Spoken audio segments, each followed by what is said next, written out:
सुबह का समय था। मीरा चाय बना रही थी और सब सामान्य चल रहा था। सुबह का नाश्ता तैयार है, जल्दी से रेडी हो जाओ। आरव और मीरा अपने नए घर में बहुत खुश थे। अब तो सच में सब कुछ अच्छा हो गया।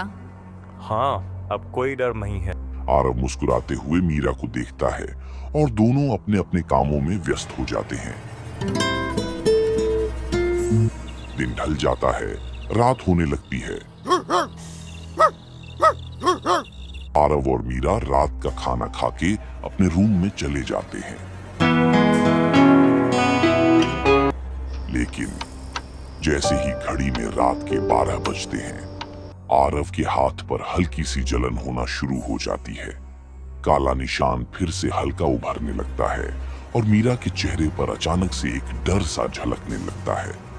ये तो फिर से वही हो रहा है आरव। अचानक कमरे की खिड़कियां जोर से बंद होने लगती है।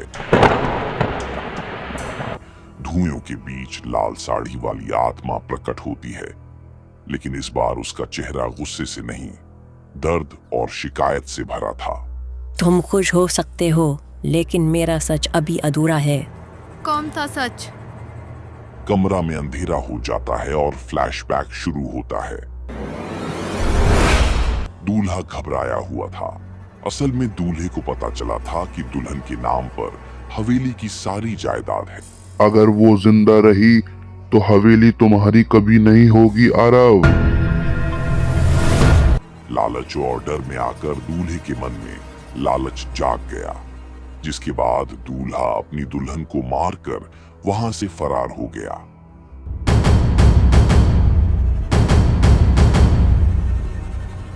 उसने मुझे नहीं, सिर्फ मेरी दौलत को चाहा। जब तक वो अपने गुनाह को स्वीकार नहीं करेगा, मुझे मुक्ति नहीं मिलेगी। उसके बाद से ही आरव और मीरा दोनों मिलकर उस आत्मा के हत्यारे को ढूंढने में लग जाते हैं। आरव को पता चलता है कि वो दूल्हा अभी भी जिंदा है, जो कि अब एक बूढ़ा आदमी हो चुका होता है और शहर के बाहर जीवन गुजार रहा होता है।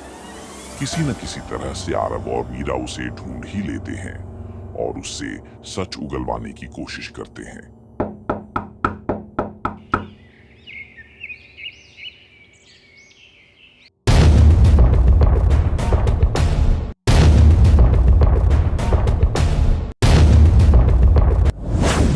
हाँ, मैंने उसे मारा था। मैं लालची था, मैं डर गया था, मैंने उसे मार दिया।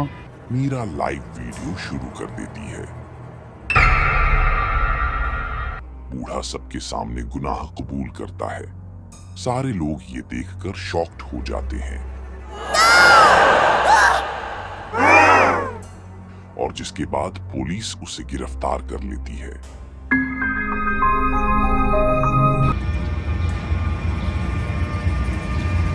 जैसे ही कन्फेशन पूरा होता है, आत्मा कमरे में प्रकट होती है। इस बार उसका चेहरा शांत होता है। अब सच सामने आ चुका है। आरव के हाथ का काला निशान टूटने लगता है। तुम्हें इंसाफ मिल गया, अब तुम आजाद हो। तेज रोशनी फैलती है। आत्मा मुस्कुराती है और कहती है, तुम्हारा धन्यवाद। वो रोशनी में बदलकर आसमान में विलीन हो जाती है।